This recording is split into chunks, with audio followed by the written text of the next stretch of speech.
I don't know about you guys, but I seem to have a problem with the Xbox One controller. For some reason, mine keep breaking, and I've gone through at least one controller a year ever since owning this console. It's strange because I don't seem to have the same issue with the PlayStation 4, which I actually play more than the Xbox One or the Nintendo Switch. It's only the Xbox One controller. Do any of you guys seem to have this same issue, or do I just keep getting unlucky and keep buying lemon controllers? So today I'm going to be taking a look at the Wingman made by Brook. The one I'm going to be looking at is the Wingman XB. It's basically a converter that allows you to use PlayStation 4 and Nintendo Switch controllers on your Xbox One. And because why the hell not, I'm also going to be taking a look at the Wingman NS, which pretty much does the exact same thing but is designed for the Nintendo Switch and allows you to use your PS4 controllers or Xbox One controllers for that console. I've reviewed a couple of products by Brook in the past and they've always seemed to be pretty good, so my expectations for the Wingman are pretty high, and hopefully it's going to allow me to be able to ditch the Xbox One controller and not have to worry about replacing it ever again. The packaging is super simple. Inside the box you have the Wingman itself, as well as a QR code that you can use to download the instructions. But setting up this device is super simple and I'm going to break it down in this video. The Wingman itself looks like other converters that you'll find on the market, such as the Cronus Max or the Titan 1. And a fantastic feature that the Wingman has is that it has built-in Bluetooth, so you don't need an external dongle. You can just set this thing up and it's good to go to detect your controllers on the fly. So starting out with the DualShock 4, you have two methods of doing this. The easiest method is to plug in the DualShock 4 directly into the converter. Wait for the converter to recognize the controller, and then go ahead, unplug the USB cable, and then power on the controller, and it will automatically recognize it via Bluetooth. Of course, you can always just leave it wired as well.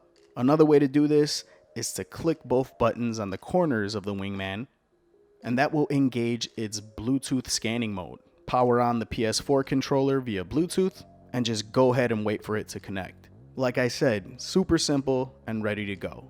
The DualShock 4 felt fantastic on the Xbox One.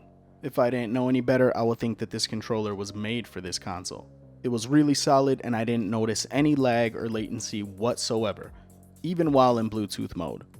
For the Nintendo Switch, it was pretty much the exact same thing. It felt silky smooth with no input lag or any latency. All the inputs worked as they should, the vibration felt good, and I was even able to use the DualShock 4's 6-axis while playing Mario Kart. One negative is that while using the PlayStation 4 controller in wireless mode, it will not let you use your headset to voice chat while playing online. With the Nintendo Switch Pro controller on the Xbox One, it felt pretty much as good as the PlayStation 4 controller did. If anything, I'd say it actually felt slightly better because of the placement of the analog sticks being very similar to the Xbox One. Switching gears, using the Xbox One controller on the Nintendo Switch felt really good as well.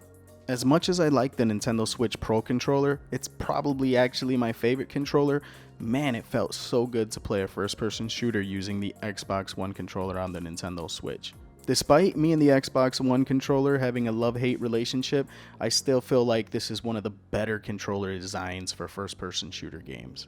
I kept this thing wired the whole time while filming, but it felt perfectly fine wireless as well. Using the SF30 Pro on the Xbox One felt every bit as good as using the Nintendo Switch Pro controller. So the Wingman XB and the Wingman NS, guys, these are fantastic converters. They do exactly what they're advertised to do, and they're super simple to set up. So if you're someone like me who seems to go through Xbox One controllers left and right, or if you just want to have the option to use all of your controllers from all of your different consoles on whatever console you want, the Wingman is a fantastic tool to add to your arsenal. If you guys are interested in the Wingman XB or the Wingman NS, I'll put links in the description below. Until next time, this is Ness, signing out.